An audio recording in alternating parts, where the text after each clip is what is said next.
All right. It's 7 o'clock, and I will go ahead and call the meeting to order for the Planning Commission on January 30th.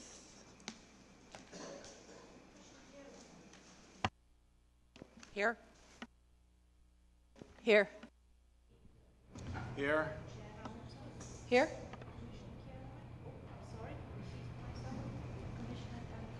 Here.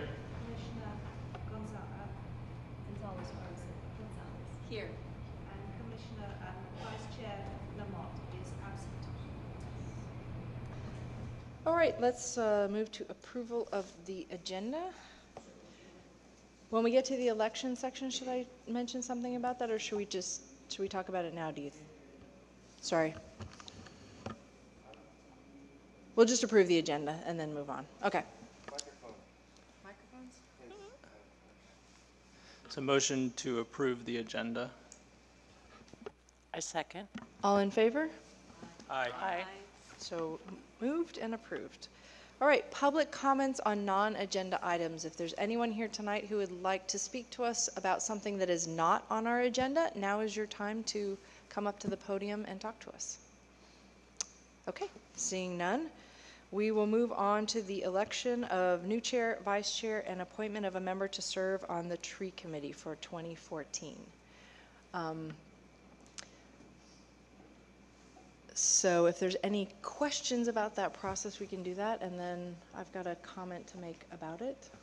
Do you just want to summarize it so everybody's clear? Summarize.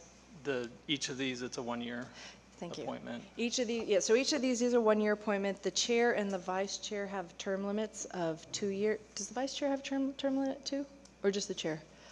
I think the chair role has a term limit of 2 years. Madam Chair? Yes. If I may interrupt you for a moment. I noticed that Vice Chair Shelby Lamont is not here tonight, and I believe you had been in correspondence with her prior to tonight's meeting. Perhaps you could share with the commissioners in the audience your discussion with her about going forward with the vote tonight, given that it's often the protocol that the Vice Chair is nominated for chair. And Shelby not being here tonight, maybe you can give us a little feedback on what you found out in your conversation with Shelby prior to the meeting. Sure, yeah. That's, Shelby was interested in being here for this and does have an interest in that role in chair. So I was going to suggest that we continue the vote on the chair and the vice chair until the next meeting so that she can... Sure, sorry. I was going to suggest that we continue the voting for the chair and the vice chair to the next meeting so that Shelby could be here. If there was any questions, do we need to do a formal vote to do that? Okay. I mean, I'd be open to discussion if there were, it usually goes from a nomination. I guess you could say the nominee doesn't have to be here if they're willing to accept. If we want to dispense with this now. But I'd be happy to continue it to next month if that's sort of the... Based on my conversation, I'd probably be more comfortable with us continuing it to next month if that would be amenable to the rest of the folks. Okay, so I'll move that we continue the discussion of the election of new chair, vice chair, and appointment of member of the tree committee to the next meeting. We could... I'll second. It's only 2 weeks away or 3 weeks away. So. Sure. So I'll second. And, sorry, go ahead. All in favor? Aye. Aye. Aye. Any opposed? No. Okay. And that leaves the tree committee appointment. The motion was to do it all next time. Great. And then the only other question or clarification that I would have on that is, does the appointment to GPIC also rotate on an annual basis? Because it wasn't included, or is that a lifetime appointment?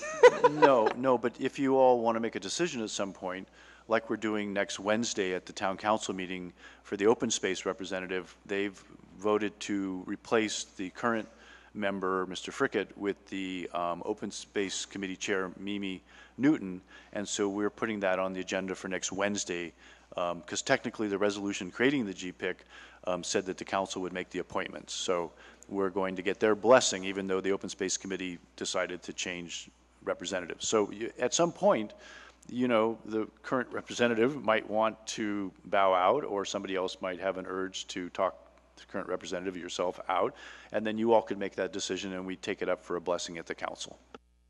So if anybody has a desire to have it be an annual appointment, let us know and we'll put that on the agenda for next time when we do all of this. Otherwise, we'll just be it, if somebody steps down, then we have to appoint back up. So. Okay, the next item is our consent, and we have nothing on the consent agenda, so we can move right on to the public hearing item. Okay, Madam Chair, Commissioners, and members of the public, both here and in the viewing audience that live stream or on the recording, I'm going to give you a very brief synopsis of this item tonight. There's a lot of material in your packet, a lot of material that was posted on the webpage, the town's website last Friday for the public consumption, as well as the public packet at the counter. I'm going to summarize, and then we'll take your questions. I'd like to introduce Katie Wazinski from our law firm of Richards, Watson, Gershon, who works with Janet Colson, who is the attorney for the town council. And she's here tonight because she's worked hand in hand with staff to bring this before you tonight. And also our principal planner that you know well, Linda Neal. So basically, this is a procedural action tonight that you're taking. The general plan was adopted in April of 2012, after, as you know, a long, arduous 12-year process. In April of 2012, the town council made a decision to adopt a new general plan, and they adopted it via resolution, which is just fine. However, in the state of California, when you make a change to an ordinance, you have to make it via another ordinance. The general plan included a zoning map when it was adopted. So the policy to adopt that zoning map, again, was made in April 4th of 2012, and it was the culmination of 12 years of effort by the General Plan Advisory Committee, many nights of effort by the General Plan Advisory Committee, many nights of effort by the then Planning Commission, and at the very end, we even held a super committee retreat for 3 days, which your chair was a part of, and Brandon, I believe you were there also. And we hammered out the final draft that went up to council, and it was adopted on April 4th, 2012. So again, under California law, that map that was a part of the general plan that the town council approved and accepted on April 4th, 2012, can only go into effect via an ordinance change. Okay? So that's what we're here tonight to do, which is a procedural step in the wake of the general plan, which is the direction picked by the public over a long series of public meetings and adopted by the town council in April 2012. So in order to start treating the zones called out in that general plan as they are articulated on the zoning map, this is the procedural step that's necessary. Under the town code, there are 3 ways to make an ordinance change. And all of those require it starting with you, the Planning Commission, to think about those change, accept it, and move it up to the town council. So, for example, should you tonight approve this zoning change, which policy-wise was decided by the town council in April of 2012, it will go to the town council on a special hearing on February 13th for the first reading, and then the regular council meeting on February 5th for the second reading, and then by law, it's 30 days after the second reading that the code will go into effect, and we will have in place the zoning map that was decided on by policy back in 2012, but has yet to be codified, okay? So again, your action tonight is a procedural step in a policy decision that was made in April of 2012 after 12 years of a public participatory process. The map changes are articulated, and all this articulated impacts from those map changes are necessary. It's necessary to notify the property owners. notify residents and occupants within 300 feet of those property owners. And the main properties affected, as you know, is in the heart of town, the bookends, as I call them, of the central commercial area, which is highway commercial, is being rezoned to central commercial. And the prime opportunity sites for our housing element, for senior housing and workforce housing, the Lutheran Church site, further up Sir Francis Drake, and the Tenolima site went through a rigorous process with the Affordable Housing Committee, with the Land Use Subcommittee, with the General Plan Advisory Committee, with the Planning Commission at that time, and the Town Council to prove those sites as appropriate for senior housing to Lutheran Church and workforce housing at Tenolima. In fact, we hired an architect. We did one-day studies with a learned architect from Santa Cruz, with the principals of the property, with the Affordable Housing Committee. We actually went the next step and we did site capacity studies on those two sites. This has been a thoroughly vetted process. I know there's several members of the public that don't live and breathe this kind of thing and don't often chime in to Planning Commission meetings or General Plan Advisory Committee meetings or General Plan Implementation Committee meetings or Town Council. But this has been a long road. And now we've done our due diligence in notifying the property owners, the adjacent members of the public either owning or renting within 300 feet. And here we are tonight to make that next procedural step. And again, your step tonight, assuming you approve this zoning map and the changes therein in the language in the zoning ordinance, it will go up to the Town Council on a special meeting for the first reading on February 13th, second reading at the normal meeting on March 5th. And with that, we're ready to take any questions.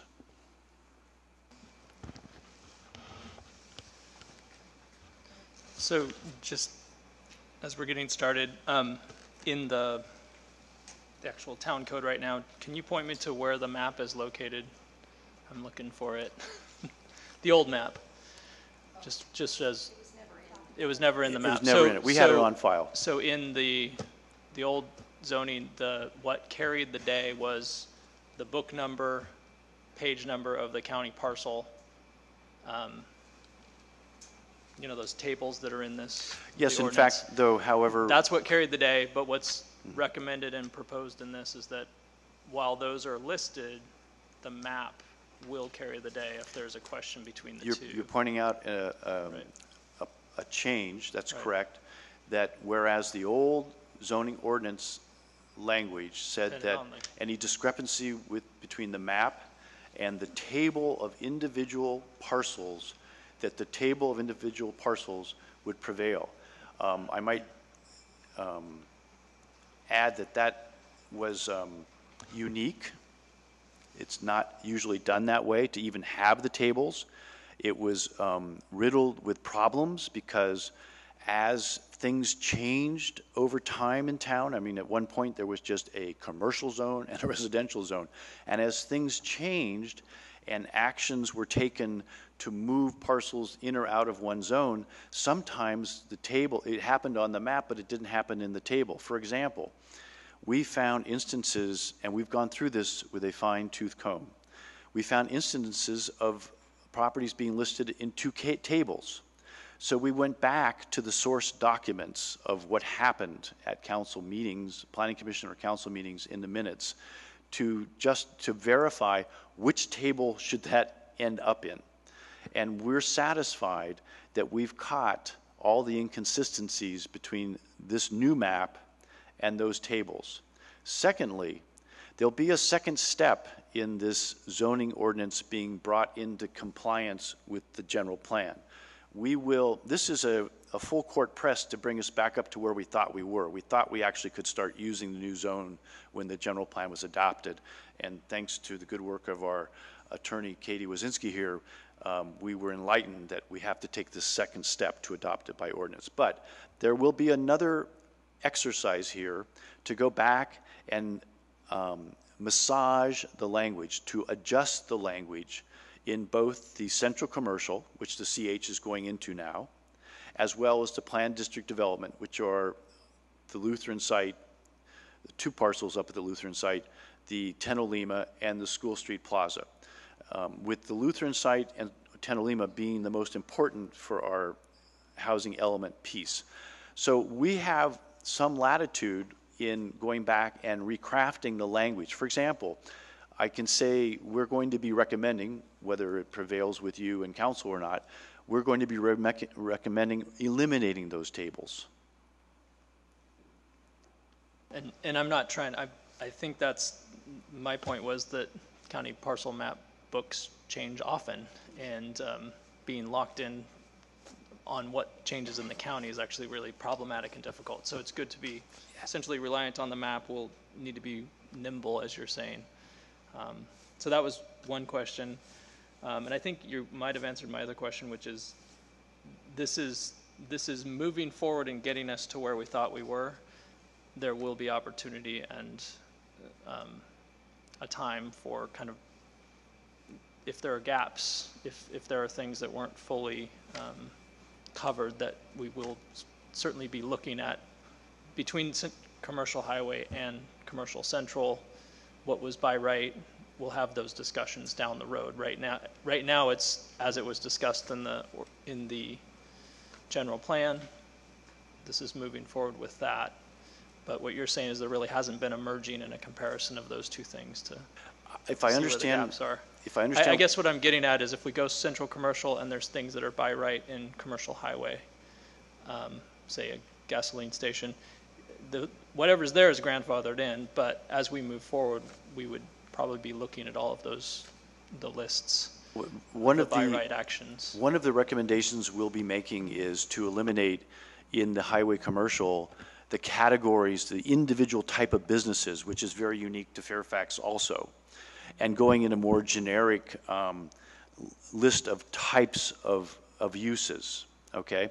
So we have had a couple of calls from people that own property in the CH and have a use that is not listed as by right in the central commercial. And it is true that if they want, once this change occurs, they will be legal nonconforming. And if they wanted to expand that legal nonconforming use, then yeah, they're going to have to ask for a variance to expand it.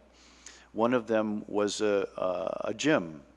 And so when we come back to you with recommendations on massaging, changing the language in the CC, we're going to be very sensitive to being as, our recommendations will be as liberal as possible, with the underlying understanding that the intent of the general plan, as I read it, is to go back to the more village, preserve the village character of town, to be more pedestrian scaled, and there is this big difference between CH and CC, where formula retail is allowed in the CH and is not allowed in the CC.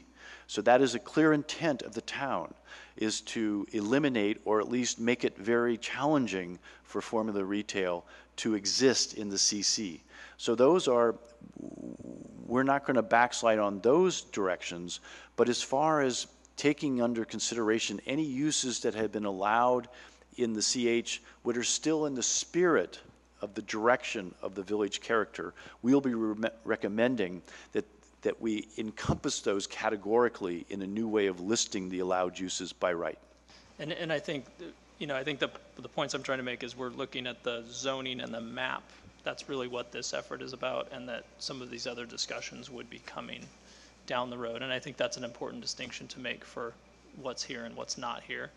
And then going back to your point about the general plan, and there was a CEQA document done on the general plan. Now, this is a new ordinance and there's a new process, but we're essentially being able to reference the CEQA that was done at the time the general plan was done, and there's no new or additional any changes. There are no that. different impacts, right. But just to make sure we dotted every I and crossed every T, at the advice of council, we just for complete certainty, for public exposure, to make sure the record is complete, we did an addendum to the mitigated neg deck that was adopted with the general plan. Okay. Just to make a public face, a trail, if you will, that we've done our complete due diligence beyond what was necessary. Did I leave anything out on that, Katie? Thank you. I have a quick question. The second step, which is kind of looking at the text of all the zones and what they say in each zone, does that come before the Planning Commission or does that go straight to council? It goes back to you first. Yes, again, the three ways that ordinance change take place, they all start with you. And then it's codified by council. One other quick question. Does the PDD zone have uniform land use regulations, or is it per each PDD parcel? Can each one have different land use regulations, or is it uniform among all PDDs? As it stands now, which is very laborious and sort of a three-step process, sort of designed for the large condo projects up by the tennis club, which they're no longer parcels in town. It was anticipating that sort of planned unit development, which happens over a long period of time. It's very arduous with subdivision maps and all that.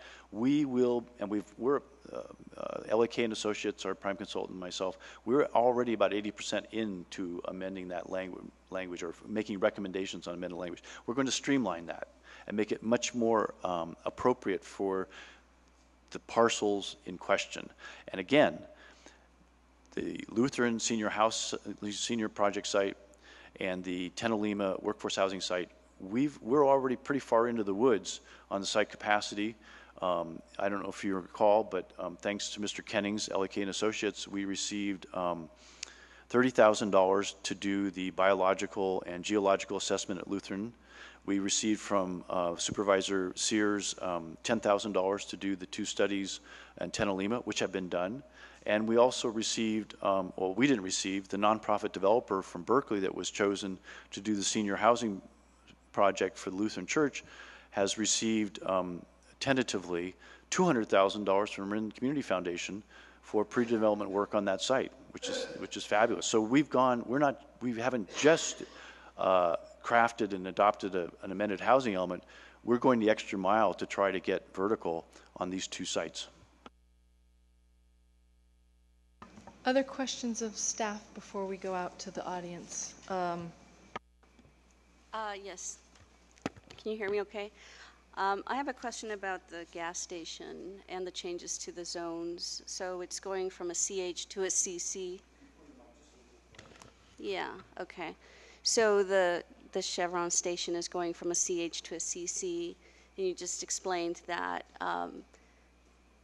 it may not necessarily be a gas station by right, but so considerations will be given for that site based on your recommendations or how you vet out the differences. I was wondering if you could explain a little bit how the zoning changes affect that project. Well, that project came in before this activity and the codification of the new map occurred, and that's what we discovered during the directed referral process. That's what led to us now playing catch up. The application was deemed complete even when we thought it was CC. We started to process it as central commercial and them requiring a formula business license. They now have. This is all pending on Wednesday, so I hesitate to get into the woods and any specifics. That'd be fine. Katie, maybe you can speak to it.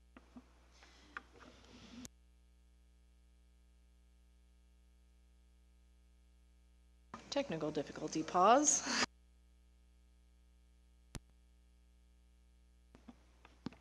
I'll be more gentle with my mic.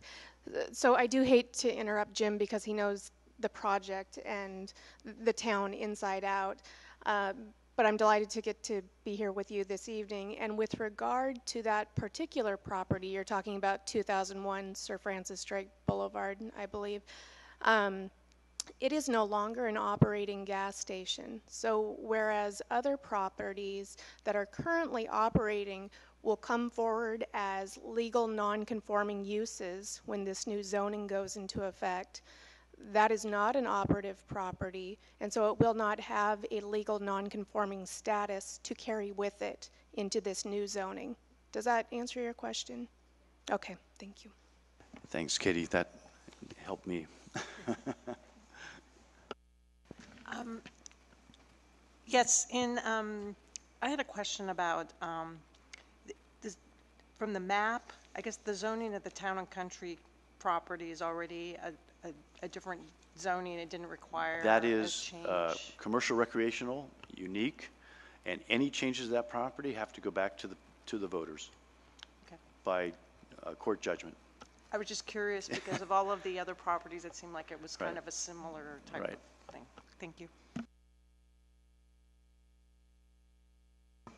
Any other questions for staff? Nope. Okay, then we are going to open it up to the audience. If you would like to come up and talk to us about this item, you can come up to the podium and you have 3 minutes to tell us what you'd like to say about this. Oh, and give us your name and address when you come up. Thank you.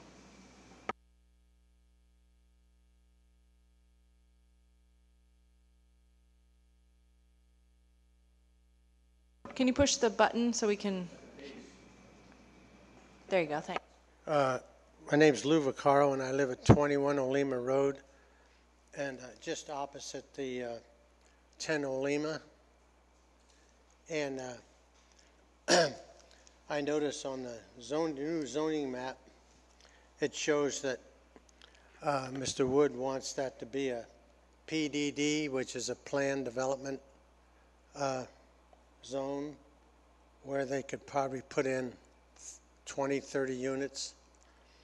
And I object to that zoning because for several reasons. One reason, I don't even see the owner here. I don't know if he's even been notified, the person who owns the property. But my son uses that property for his wood business, and he's been using it for 25 years. He's been paying the town of Fairfax a substantial fee every year to use that, to be in business there. And by changing that to this PDD, he's going to have to find another place, and there are no places in Marin where he can find a place like this. He'd probably have to go to Richmond or something like that. And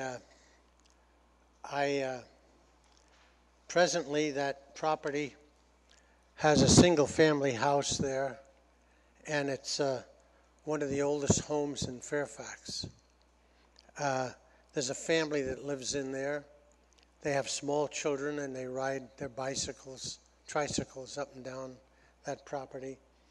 And I don't know what's going to happen to them. They're going to have to move out, I guess. But I just object to this PDD zone that Mr. Wood is asking for that property. I wish it would just stay the way it is, and I would like you to consider that. Okay, thank you. Thank you.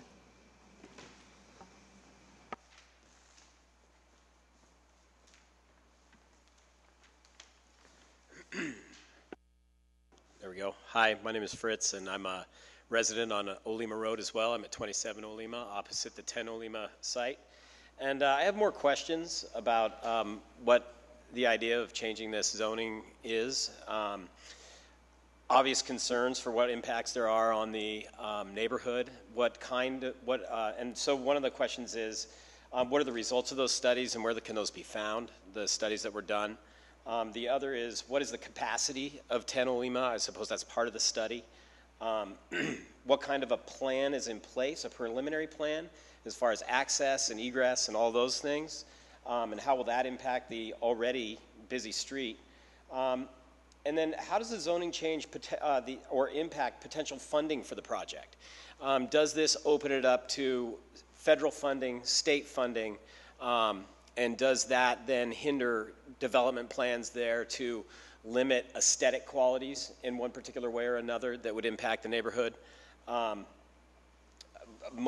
my concern would be that they would negatively impact them because they put limits on what can be spent on landscaping or contouring or whatever. And finally, I think just what I've noticed with some of the retention basins and those kinds of things where we ask for these changes, or the governments ask for changes in plans and can't really state what the outcome is until the change is given, and so we don't really know clearly what the ultimate outcome is going to be, and we're asked to trust that the process will take care of itself. And when I hear things like massage and lightly change and be sensitive and streamlining processes that have in fact for many years preserved the village character of Fairfax, that creates concern for me. So if I could get some answers to those questions, I'd appreciate that. Thank you. Can I jump in on that before I lose track of the questions and try to address some of these questions and also lose? I would say yes, because I want you to, but I want to also be sensitive to not going back and forth with each individual person. I'm writing them down, so I was going to ask you to speak to that afterwards, so I will call you back and remind you. Thank you. I think that's better.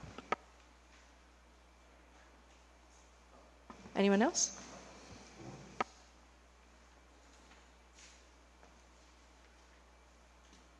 I'm Pat Cottrell, 35 Olema, and Fritz brought up the question I had would be, what would be the capacity of the 10 park? You know, I want to know exactly how much development would be allowed there if you're talking 10, 20 units or, you know, whatever you're talking about, but to preserve our neighborhood, I don't think that we could absorb such a large development on our block. There's a lot of people, we've all lived there a long time. I've been there about 18 years. That's why I moved into the area. I like the neighborhood. So, you know, that's my concern is the development. And I'd be opposed to changing the zoning if you are talking, you know, a large development on that parcel. Okay, thank you.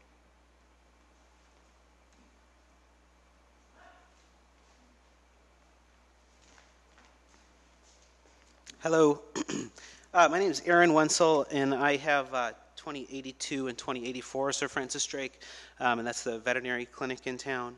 And, you know, I have concerns about the CH change to CC. Specifically, this is one of those businesses you referred to that's, you know, specifically allowed under the current zoning ordinance, and now I'm going to be, you know, grandfathered in legal non-conforming.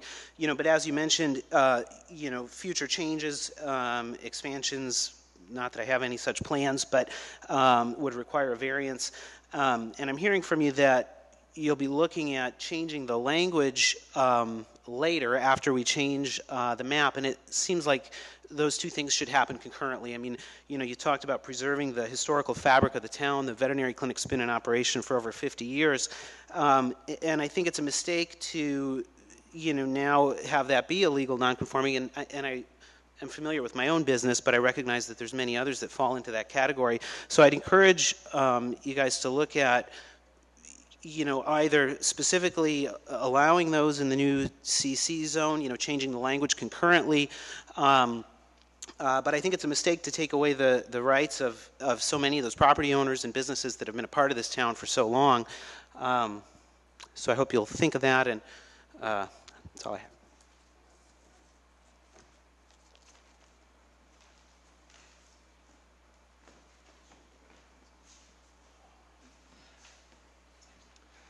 My name is Matt Gogol. I own 103 and 105 Olema Road, just a block from the proposed property. And I'm very interested in how many units you propose. I'd like the senior housing better than the workforce housing. I'm part of the workforce and I can afford to live here. I'm a property owner, like I said. I'm also concerned about traffic, especially on weekends. It can be hell to get off of Sir Francis Drake onto Olema Road with all the traffic coming down already from the coast, campgrounds, and everything else we have here. So I'd be interested in if we're going to change traffic patterns, or we're going to widen roads, how many units, specifically how many units you're proposing. And I guess that'd be about all the questions I have. Thank you.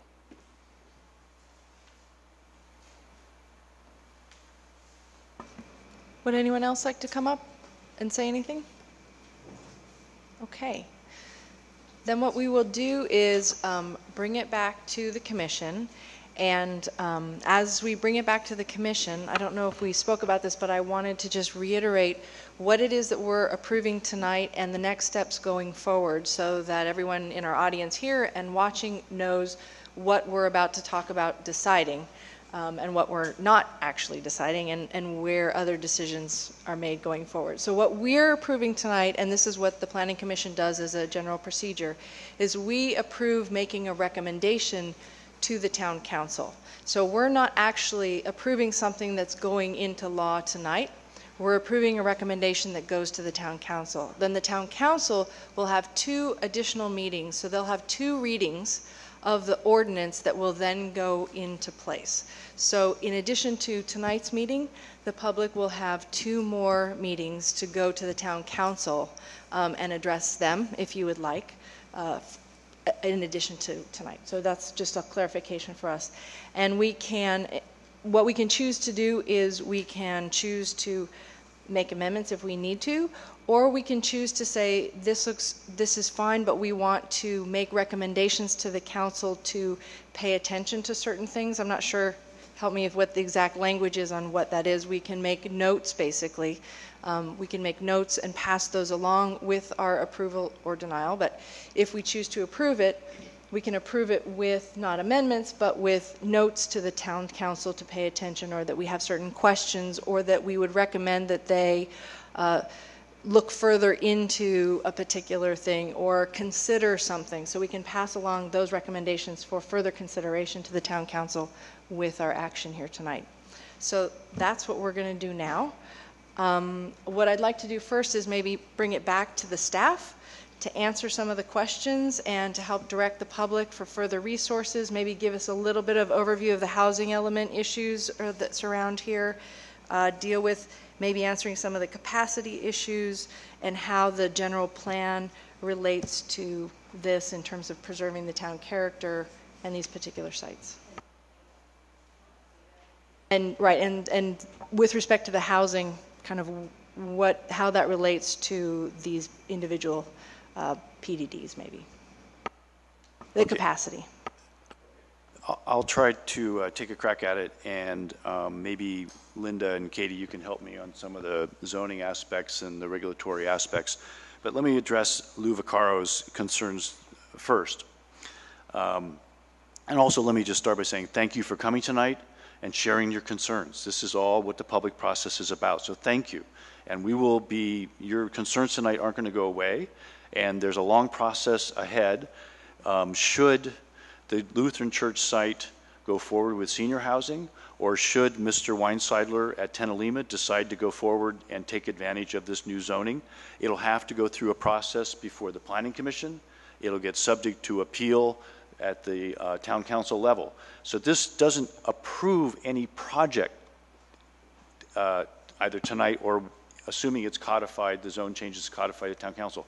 Whatever comes in has to go through the same application process. So should something occur in the future at Tenalima, you should avail yourself to coming and being part of that process to make sure it fits into the neighborhood in scale, in looks. It doesn't have an overburden impact of circulation-wise with parking or cars on the streets. These are really good concerns, and thank you again for coming forward. So to start with, Joe Weinseidler, the owner of Tenalima, is a marvelous human being, and he reached out to us through our prime consultant to offer up his site as a possible housing opportunity site to meet our needs that the state requires us to address through zoning changes. We're not required to build one unit under the California Department of Housing and Development and the housing element law. We're required to create the zoning that can allow that development to occur. And when and if that development should occur, it has to go through the same entitlements process that gives you the right, just like tonight, to come out and voice your concerns and try to affect change along the lines that you think are necessary. So Mr. Weinseidler has been a part of this from the beginning. He's been a wonderful partner with the town in allowing us to hold at our nickel a site capacity study on his site. We've even been working with him after that to see if there's anybody out there that is interested in working with him to develop the site. Lou, let me just say that with regards to your son's operation on the site, and correct me if I'm wrong, Linda, with all respect, that's not an allowed use in the current zoning of that site, limited commercial. We have a lot of what we call informal things going on in town.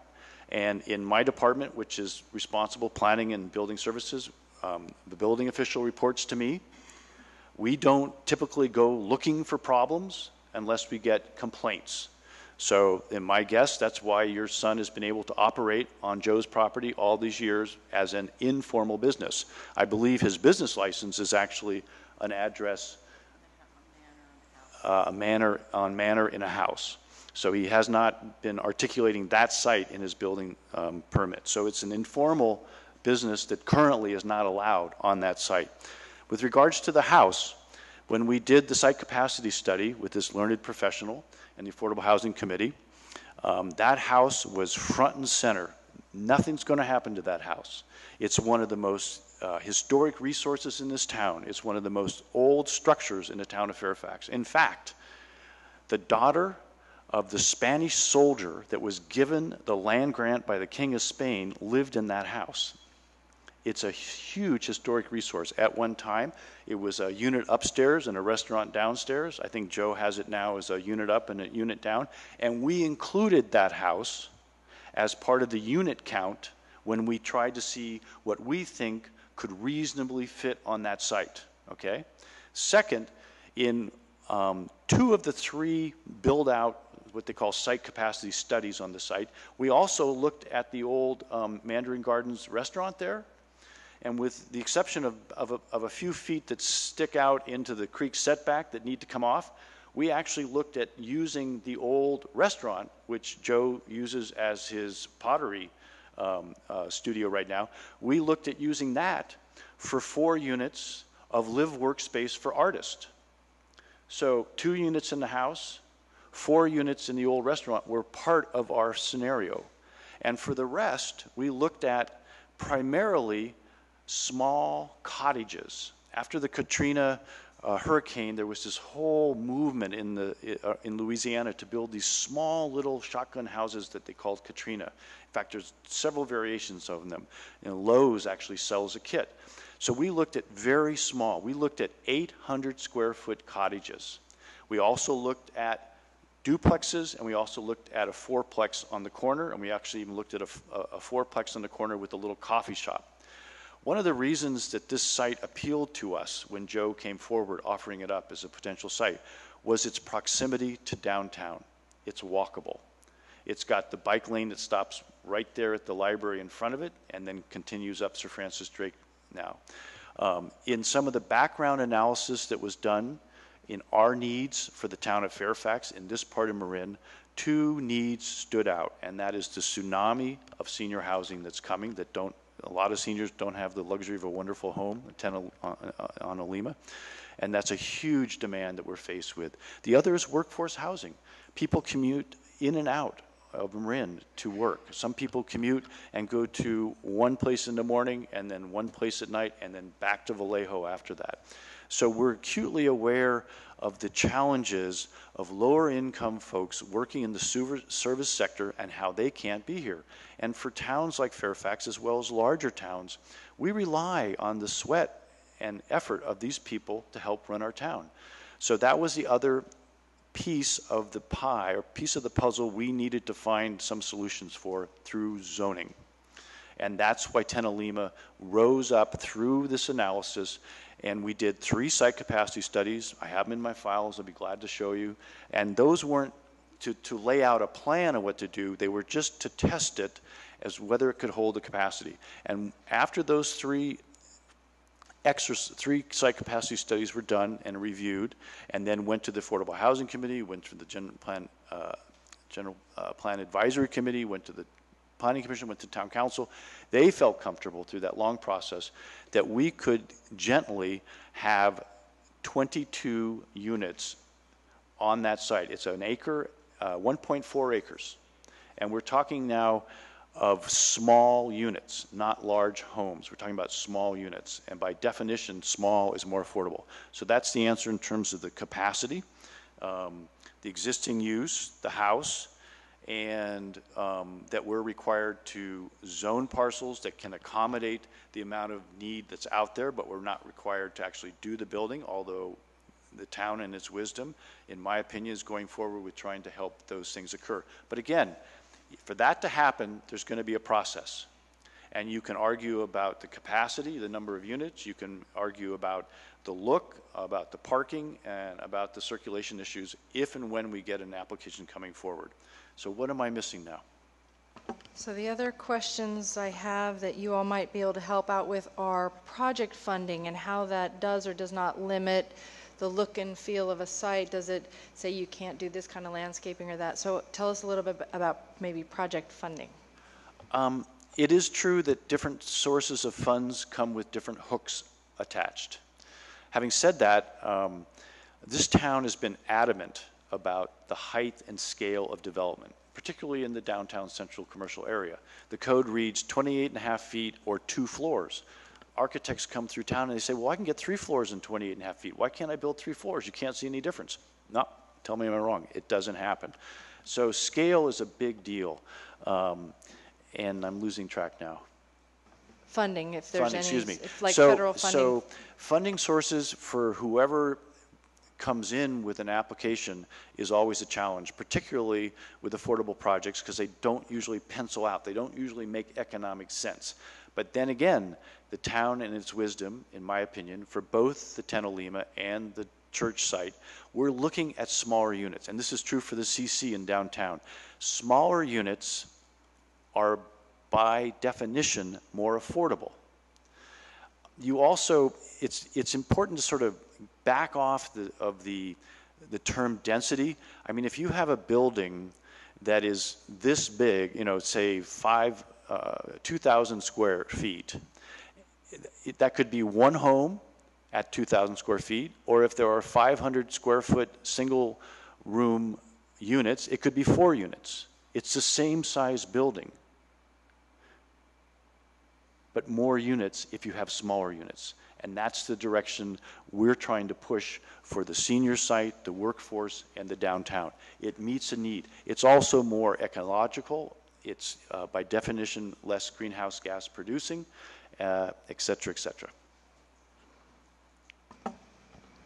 But I think the other side of it, and this is something that we've discussed a number of our meetings, is that part of the general plan, included the housing element.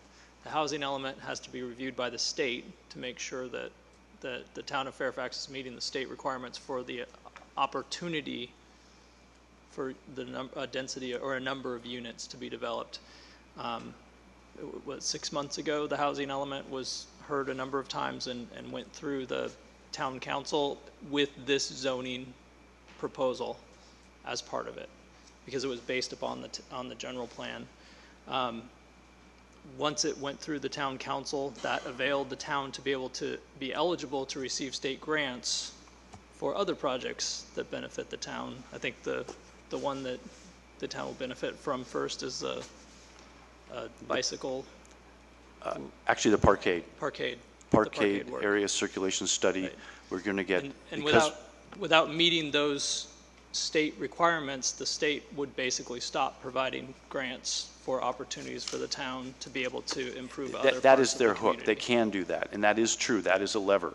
And in this case, we received a grant of $300,000 to implement sidewalk, bicycle, circulation improvements in, through, and around the parkade. And we were required to have a complete streets policy and a certified housing element. But I do think the other important thing to reiterate is the state requires us to be able to have the zoned ability to meet the requirements, but this is a town that has strongly pushed back on the state's requirements, but eventually has said, well, this is the zoning that will meet it, but I think you can talk to the town council and hear their perspective on some of these. They've raised the same concerns that you're raising about density, about being forced to provide or develop at a density that this town isn't comfortable with. Those have all been discussions that have been had over many, many years here. And just to add on to that, one of the reasons why it's being zoned the way that we're doing it, which I really appreciate, is when we went through this the first time, the state has kind of this uniform blanket thing that they say, oh, just do it this way and then it'll be easy to get approved. And Fairfax said, no, we want to meet our housing requirements. We want to be good citizens. We want to provide housing for all folks in Fairfax, but we want to do it in a way that is consistent with our town.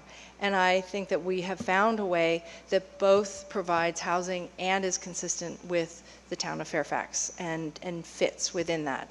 And so I also wanted to just address some of the questions around the character of the town, the small character of the town, the historic nature of some of these sites, and how those elements are considered.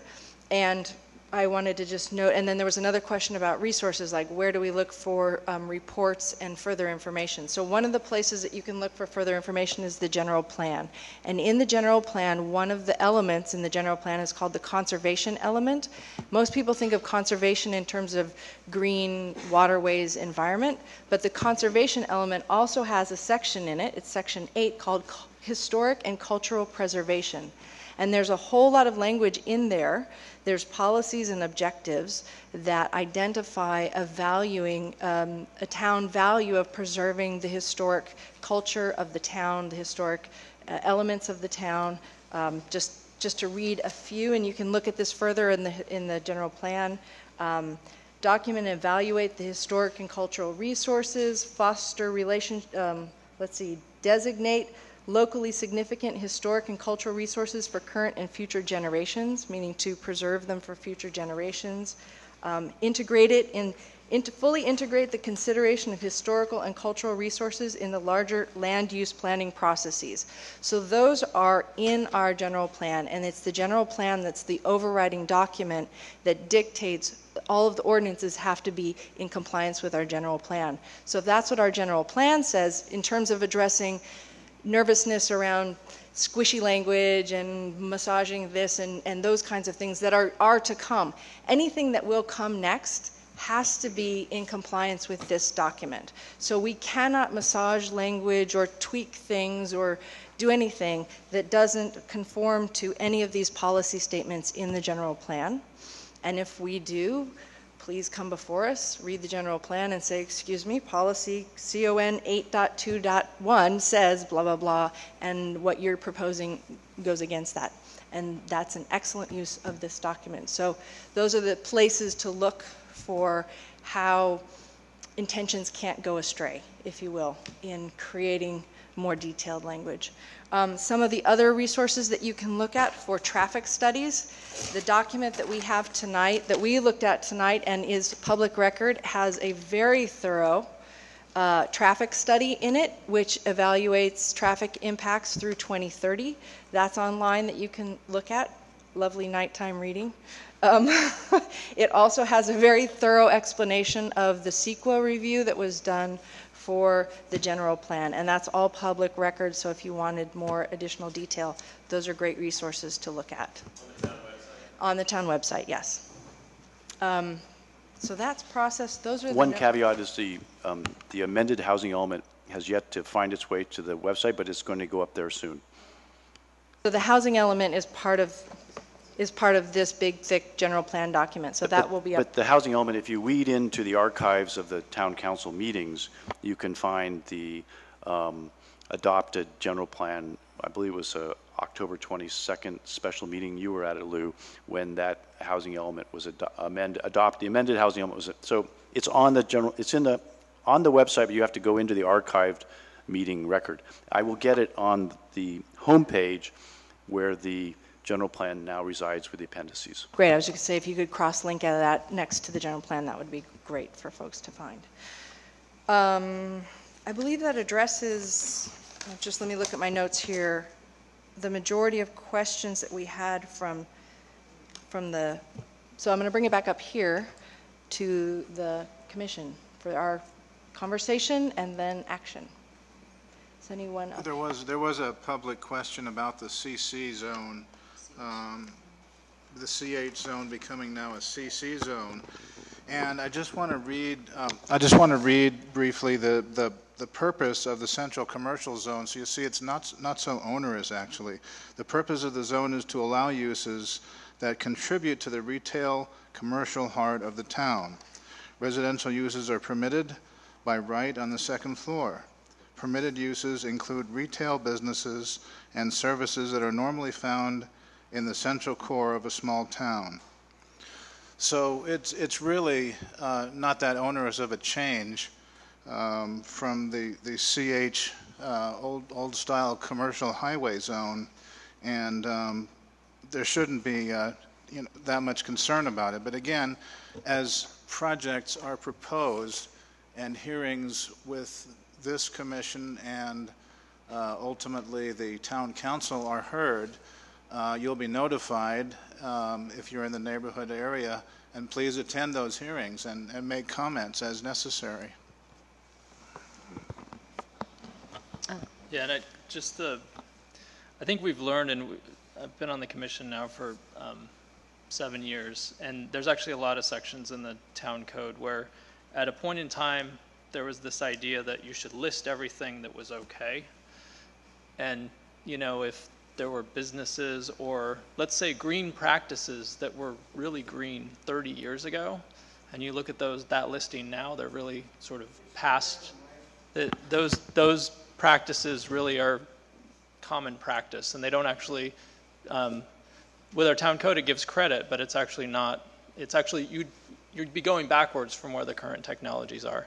And the way I've looked at the sort of the listings, and I understand it, and I was curious about what are the gaps that are left between, when you put these two zones together and you adopt CC, what are the uses that are being lost? But I think when you look at the CC list, there's a number of these types of stores that really don't exist anymore either, and I think we would want to look at it holistically together, looking at the purpose and having that kind of a discussion, and I, picking one and taking one, putting one in and taking one out right now would be difficult, but I think that would be a productive and actually a valuable thing to do on a very short time scale if we could pull it off, because I do think these are the kinds of things that raise concerns, these by right type, some of the things that are listed in here to me don't make a lot of sense. Another thing that's not included is our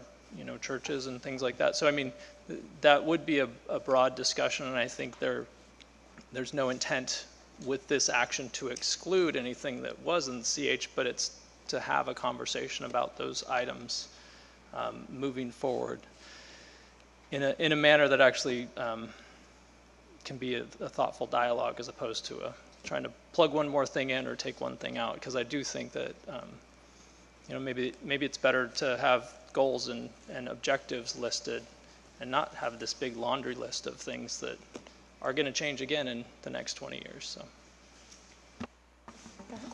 Kind of a more general comment just on the zoning process in general is it's something that all communities do over time to meet the residential and recreation and economic development needs of the community.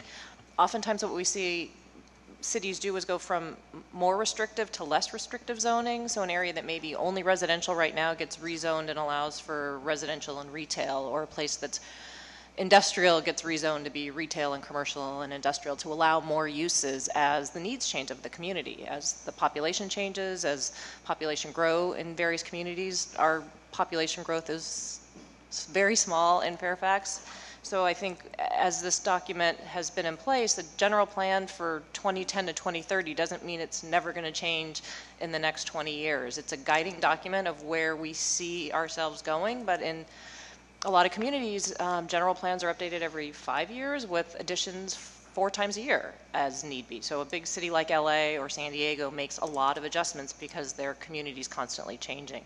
So just because this is in place now doesn't mean in 2 years, if there are changes that the community wants to see, that it can't be changed and it can't go into the general plan, and that a zoning map can't be redone to meet those needs. So it is a dynamic process. It's not static, and once it's in place, it's always in place. That's something that's part of the process that Planning Commission, Town Council, and the community can work to foster.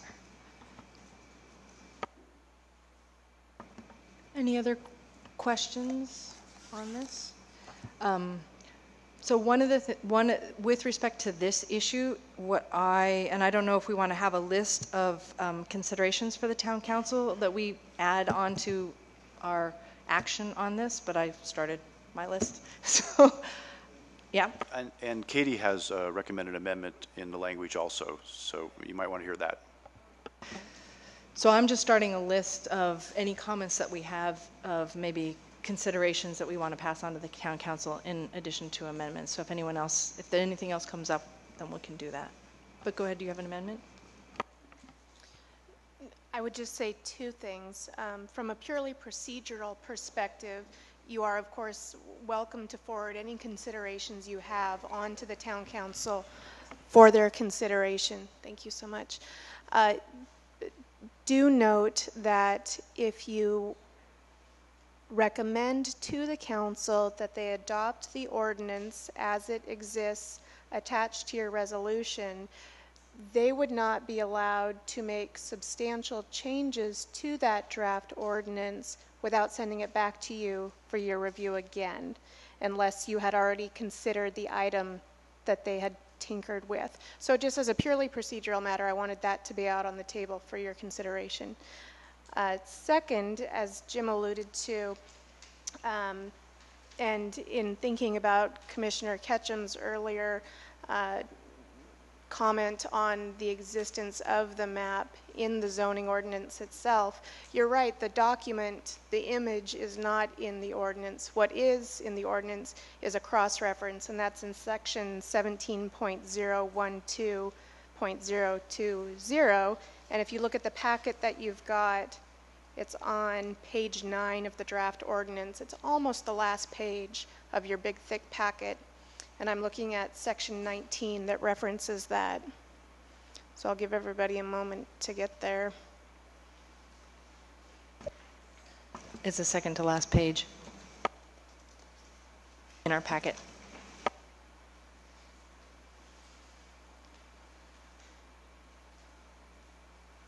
So you're adopting that map by reference.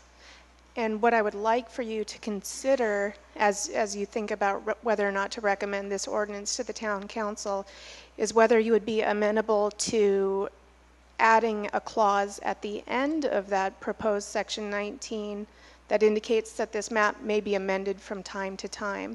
And that would reflect the commissioner's very apt remark that a zoning map is not a static document, and that in adopting the zoning map that appears as figure LU2 in your general plan, you are not setting it in stone for all time, but rather just adopting it as your standard general map, your general zoning map, which is subject to amendment. Thank you, and I just want to also echo what you said, Roxanne, that not only can you amend the map from time to time, you can amend the general plan in any area up to 4 times a year. So it's a living document. It's a policy document. It's a living document. Katie, can I just burrow in for a minute to what you just said about cautioning recommendations of changes to this? I think I heard, Shelley, you talking about things that are more generic about when we get to the language changes, not necessarily the document before you tonight. Just a heads up that when we move to the next stage in amending the language, we can, perhaps you concur with staff that we should get rid of the tables. Those kinds of things. The one I was thinking specifically about, which had to do with the issue of in making these changes, we create legal non-conforming situations for some business owners, not because we want them to be not there, but just because of the circumstances of the time frame of doing this first and the language second. Just recommending that they set some kind of reasonable time frame to amending the CC language so that it deals with, so that, in other words, don't just let, it would be nice, I think, for the public to feel like they know that this kind of gap in time where they're legal non-conforming they know when it's coming up, that they can be dealing with that. Maybe I can allay your fears. We've had this discussion in-house. I've had it with the town manager, and it's our intention to move as quickly as possible. And we have, realities on the ground at any one time, and we're going to include this in the new budget starting July 1st, along with the second half of the town center plan process. So we fully expect to have this done by the end of the calendar year. And we're also hoping that the iterative... This December, calendar year, the coming December. 2014. We're also hoping that the town center plan process, which will be rolling out to the town council next Wednesday night, which is based on 3 successive public workshops on Saturdays, one in the spring, one in the summer, and one in the fall, that we will be in the process of crafting that town center plan, understanding some nuances about the town center area, the CC area, that might also inform us on how to craft that language. So it sounds like that is covered. Thank you for that. Any other questions or considerations around? Could you then just clarify again, when we take action, point to the page in here just to make sure we're all in the same we are approving a resolution which is recommending the adoption of Exhibit A. Exhibit A is our resolution recommending the adoption of ordinance number XXXX. If I could just jump in for 1 minute. We're actually going to ask you for 2 separate actions tonight. The first would be action on resolution 14-01, which I think starts on the 3rd page of your packet. And that is the resolution that addresses the environmental review of this proposed project. And so this resolution, if you choose to pass it, indicates that you have reviewed the addendum to the mitigated negative declaration that was prepared for the general plan, and you find it to accurately reflect the environmental analysis that was done for this proposed project. So as your environmental review, that would need to go first. And then separately, there's resolution 14-02, which would recommend that the town council adopt the ordinance that you've been considering tonight.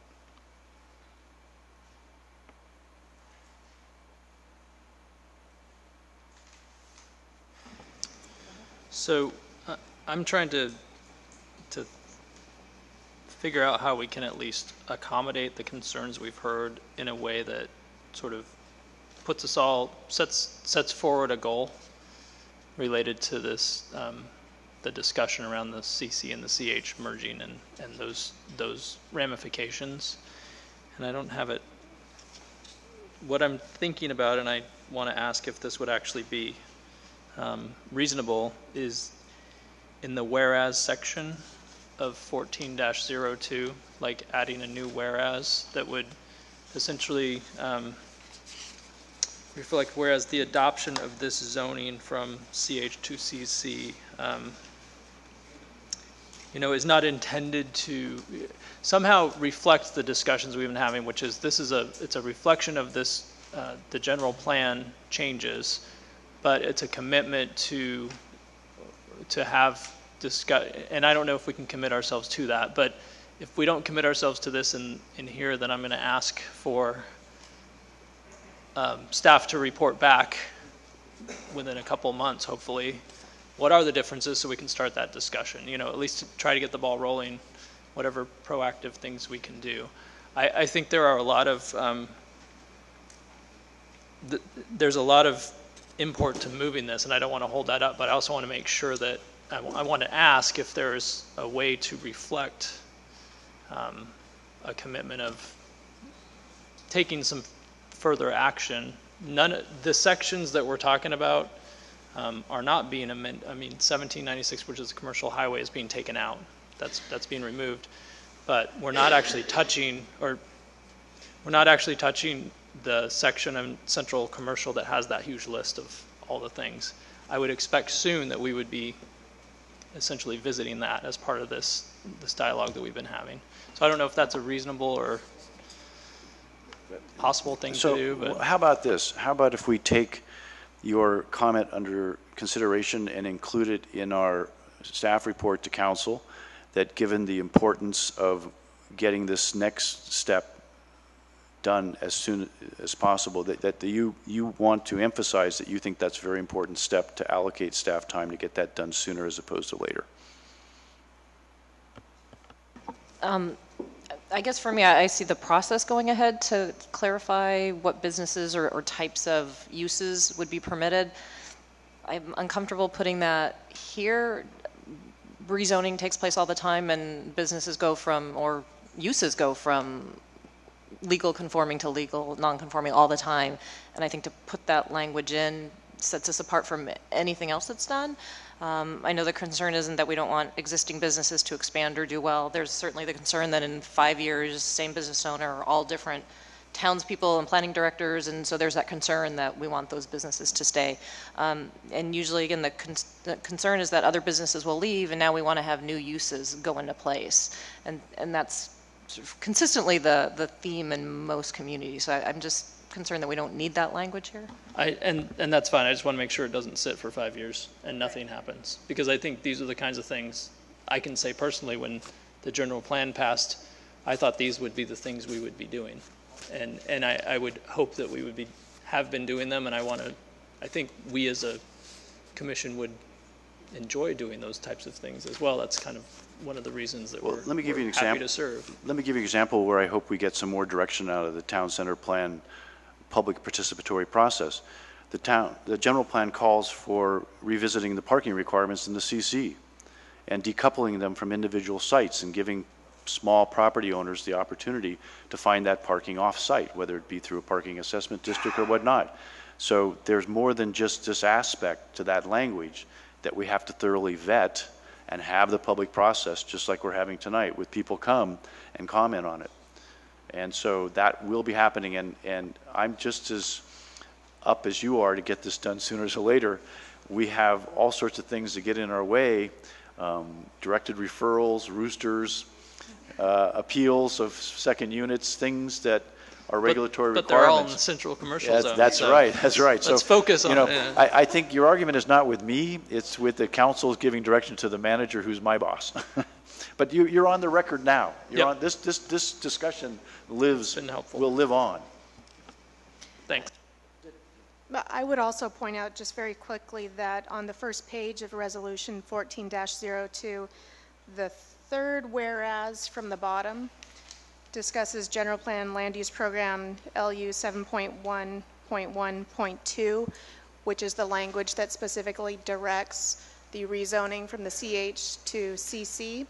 And at the Commission's pleasure, we could certainly add a clause in there indicating that that same program looks forward to the revision of the CC zone at a later date, work which remains, underway or yet to be taken, simply to document the fact that this action that you're recommending tonight isn't meant to be the end of the story in that regard, and that it would be a formal indication that this commission recognizes and welcomes that future work being done. I think that sounds like a great idea. Could you reiterate the language you just mentioned? So looking at the third whereas from the bottom on Resolution 14-02, we could amend it to read something along the lines of, whereas General Plan Land Use Program LU 7.1.1.2 directed that all properties within the town zoned as commercial highway, CH, be rezoned to central commercial, CC, and the central commercial zone be revised accordingly. The Planning Commission notes that the proposed ordinance effects the rezone and looks forward to public discussion of revisions of the CC zone. Something along those lines that just clearly indicates that that work remains to be done. Or, of course, you are more than welcome to suggest changes. Yeah, I sort of just essentially adding after CC, I think from what I heard the first time is that, and the commission looks forward to addressing all aspects of this zone merger in in a timely manner as soon as possible or something like that. Because I think we are addressing the zoning, and that was the change that was brought up, but I think it's the ramification of the merger that I think it's worth discussing. So that was all I was trying to make sure we don't lose. Yeah, I think just adding the "and looks forward to addressing through public process all aspects of the zoning implied through adoption of this resolution." So I think that's a helpful prospective encouragement. Great. So that's an amendment. Any other questions about the resolution or what's being resolved?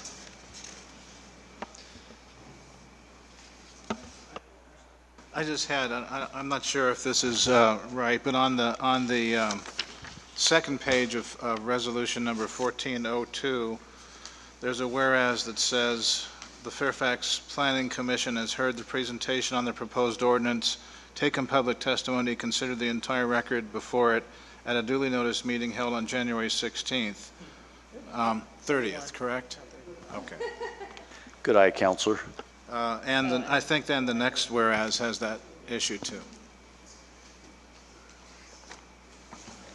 Very good. So noted. So then we've got three small amendments going on here. Sorry, I'm going to chime in then with Phil's point also on Resolution 14-1. We also need the date changed to reflect from January 16th through the 30th.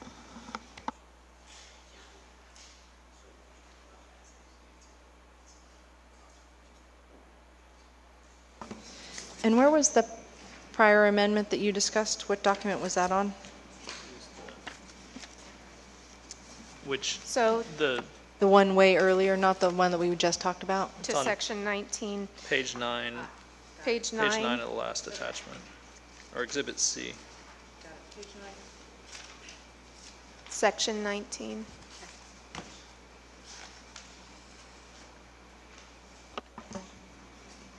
Okay. So do you want to have well, you've been tracking these.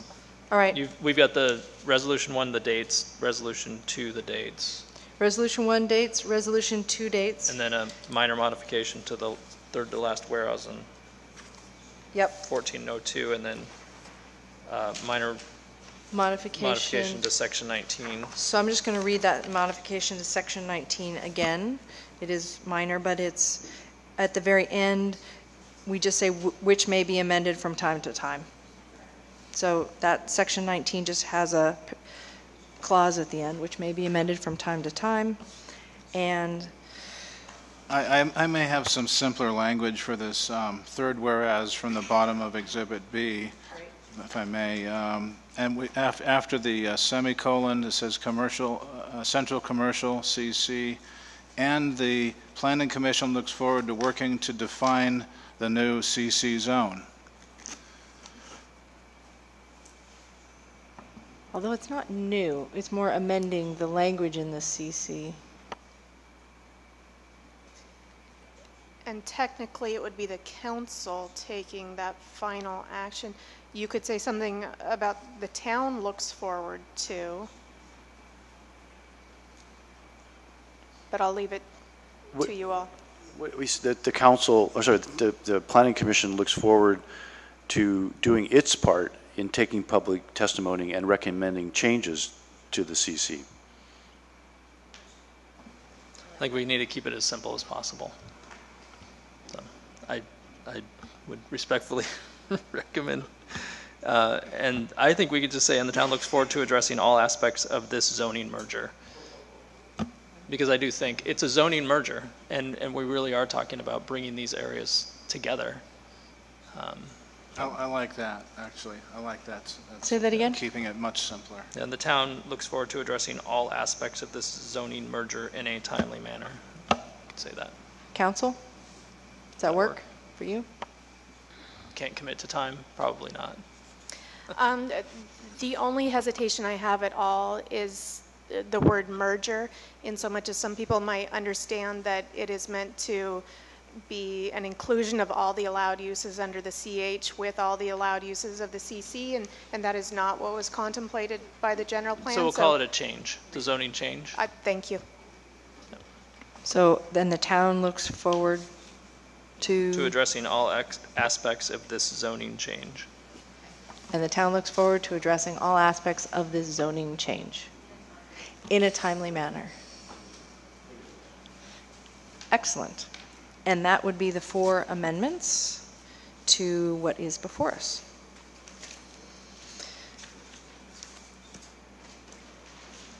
But we need 2 separate motions, one on 14.1. Yes, and we would need 2 separate motions. So unless there's anyone else, we can entertain those motions, unless there's other questions. I'd be willing to make a motion to adopt Resolution 14-01 with the minor modification of changing the last whereas to a duly noticed public hearing held on January 30th, 2014. I second. All in favor? Aye. Any opposed? Okay, so that resolution passes. Next resolution, the 1402. And the 1402, again, has the date change. It has the slight amendment to section 19, which says at the very end of that paragraph, comma, which may be amended from time to time. And on the resolutions, it says, Whereas the general plan, land use plan 7.112, directed that all properties within the town zoned as commercial highway be rezoned to central commercial, and that the town looks forward to addressing all aspects of this zoning change. in a timely manner. In a timely manner. Okay, so that's resolution 1402. Oh, and the 2 date changes from January 16th to 30th.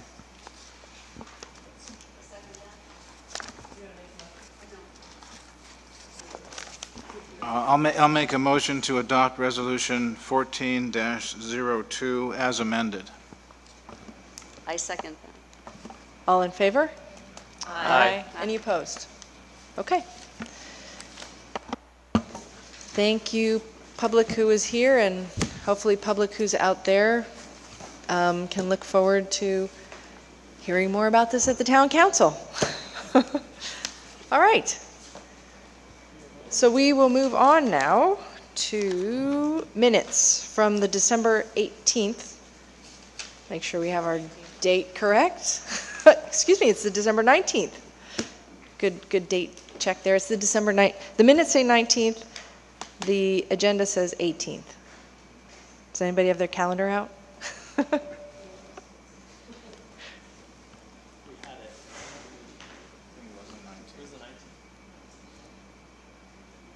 19th? Okay, so as stated on the minutes, it was the 19th. I wasn't here for that meeting, but on the second page, a date issue, again, the climate action plan. Second sentence in will be reviewed again for final action after some changes on, is that February 5th, 2014? Not 2013?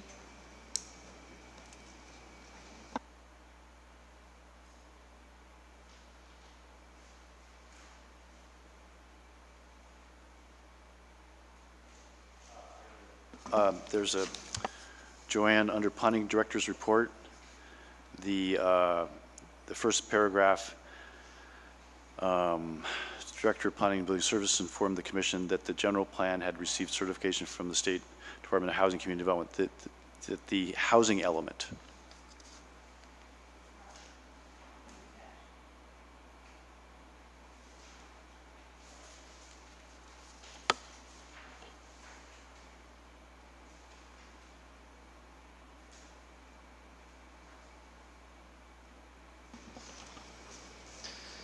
And, no, never mind.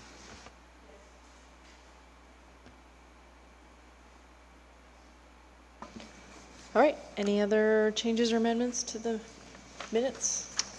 Motion to approve as amended. I second. All in favor? Aye. Any opposed? Okay, the minutes pass. And now we are on to the planning director's report. Okay, I'm going to be really brief. On Wednesday next week, the town council meeting, we have Ted, chair of the GPIC, Ted Pugh, will be giving the next update to the town council on the activities of the general plan implementation committee. And then he will be handing that off for a second part of his report to Bruce Ackerman and Cassidy DeBaker to present the climate action plan during the public presentation period of the council meeting. It's a rollout of a document that was a concerted effort. It started as a template that was developed at the Marin Climate Energy Partnership through a grant, and then it gets distributed to each municipality. Each municipality puts its own stamp on it. So the GPIC, through its ad hoc subcommittee of Bruce and Cassidy, have been working very hard. A draft with a couple of numbers that still needed massaging went to the council on December 4th. It's going to be on their docket both as a presentation and also as a formal acceptance on the consent calendar. Also up next Wednesday night will be a resolution forming the Climate Action Committee, which is being proposed to be a subcommittee of the General Plan Implementation Committee. And then finally, what am I forgetting? The CAC, the Town Center Plan, Public Participatory Process approach will also probably be on consent. It'll be up on the website tomorrow evening. And again, it's centered around a 3-step public workshop process to sort of, get the facts on the table, identify problems, brainstorm solutions, select the preferred alternatives, and then gain acceptance at the final step. The target dates for those 4 workshops are one in the spring on May 3rd, I believe, if that's a Saturday, one in the summer on August 2nd, and one in the fall on October 11th, sort of evenly spaced. I know August is not an easy month, but the other is July. They are targeted to be held in this room from 9 to 1 for the first and third workshop, but a little bit longer on the middle one, 9 to 3, because we'll be doing what are called breakout sessions, a series of 2 breakout sessions. It's going to be a really exciting process. I hope the public will come and be involved. It's really important to get your fingerprints on the knife, so to speak, so we're all on this together. And it is in addition to the climate action plan, which I'm really proud that we're on the threshold of presenting next Wednesday. This is another big hurdle. If you recall, the town center element calls for the creation of a town center plan, and there are some very contentious ideas in there that we all need to come to the table and thoroughly think through and get together on how we can improve the town. So that's also on the docket. So we have the process for creating a town center plan, we have the creation of a climate action committee, and we have the rollout of the climate action plan and the update by GPIC of what the committee actions is and the formal presentation of the climate action plan. While everybody's perky and still awake, it'll happen early in the meeting. So that's it. That's my report. I'm sure there's some other things, but right now I've been on deadline for 2 weeks along with Linda and Katie for all the kerfuffles that are going on, and we're all very tired. If you have any questions, feel free. So you're glad you delayed this 2 weeks so that you can throw this into the mix, because it's all about your deadline for the next meeting you just talked about. It's been daunting, frankly. Yeah. It means it's good to have it, sort of staggered. Oh yeah. Third Thursday. Well, let's just put it this way. With the action you just took, there will be another, for the 3rd time, 1,800 notices going out tomorrow morning for the 13th. And then there'll be 1,800 notices going out for March 5th. Those all have to get folded, labeled, and stamped. And guess what? You're looking at the people that do that. Are you at least using recycled paper? Absolutely, and local merchants for the machine. We discovered that a local merchant actually does a machine fold, and that was a huge breakthrough in life. And after you fold it, it still goes through our stamp machine. So the noticing is going out to everyone who's in a parcel that's affected by this project because it's deemed a project, then that's how the notification Or goes? within 300 feet of a parcel that's being affected, a property owner within 300 feet, or an occupant within 300 feet, whether they own the property or not. Gotcha. That's a lot. That's it. And Katie stuck around in case during your discussion items there's anything that she is a resource for. And I think Linda's sticking around because she wants your notes. Of course she does. I'm going to say this again in the hopes of it bringing rain, because I saw it in the notes. No, I guess my question actually now, given where things stand with the, well, there's two issues, but I'm thinking of the gas station. Is that completely on hold? Who's the responsible party if it were to rain 10 inches and my concerns became valid? Who's actually? Go ahead. Because I know there's been a lot of things that have happened over the last I couple actually months. talked to the manager about it, and he was going to talk to the building official who was supposed to tell them to go out and put something around that, so they didn't do it. So we'll talk to him again. Again, it's just inviting rain, but it hasn't worked yet. But maybe one of these days it'll rain. There are those little hay bale roll things on site, but they're not in, I don't know if they're Well, new, but they're on the side. Actually, They're not. there might be some good news because, remember, this is going to be, in all likelihood, decided on Wednesday night. And at that point, there'll probably be no reason not to surface it. Yeah, I think it's been a curious findings by even the state. So I've been curious about it, but it hasn't even rained an inch this entire water year. I mean, it's unbelievable. This nice storm we had last night, the 5 drops that we got. I'm going to register a complaint to the town of Fairfax requesting that you do something about it. And let the record show you're a hydrologist for the National Park Service. So much for those catchment, so much for all that talk about catchment basin. Listen, if everybody in Fairfax washed their cars, it would probably rain.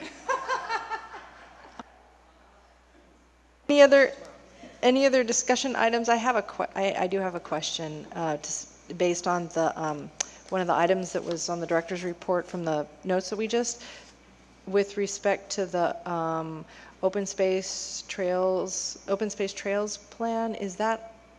And I thought I saw something on a council agenda or coming up where there was some sort of comment on that or something.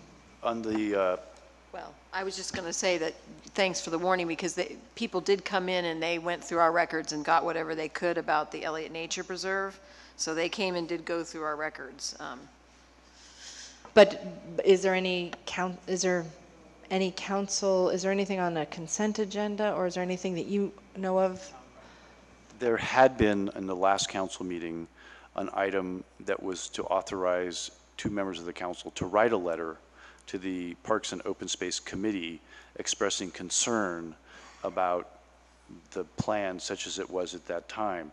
Subsequent to that town council meeting, the Parks and Open Space Committee, coincidentally, which our prime consultant sits on, met, and there was, I think, some good progress on making sure the draft of the plan as it stands right now is in sync with the statements that are being made by staff.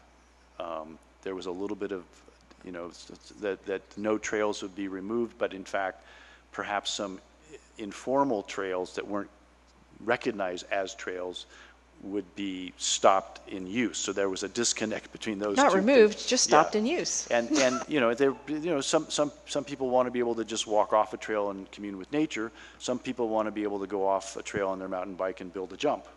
And so they're getting into the differences between those two things. And I think that they've made headway through the most recent meeting to, I think, but that's not my area. Any update on our traffic signal timing between San Anselmo and It made the Fairfax? press. It made the press, and I don't know who's doing the study, but San Anselmo's in the lead, and so stay tuned. Hopefully. Remind me again, the lights that we have control over and that they have control over. The one right where Pancho Villa's is, who controls that one? That one's ours. And the next one, where Maurose is theirs.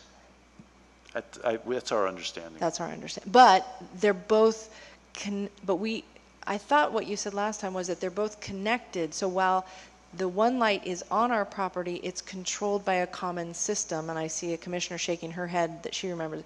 It's controlled by a common system. So the control of those lights is actually under control by the town of San Anselmo and is part of their study.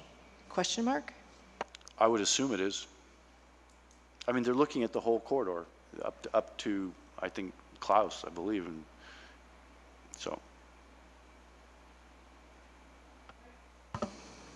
Let's see, what's the next item is adjournment. Any motion? I'll make a motion to adjourn. I'll second. All in favor? Aye. None opposed. All right, thank you very much.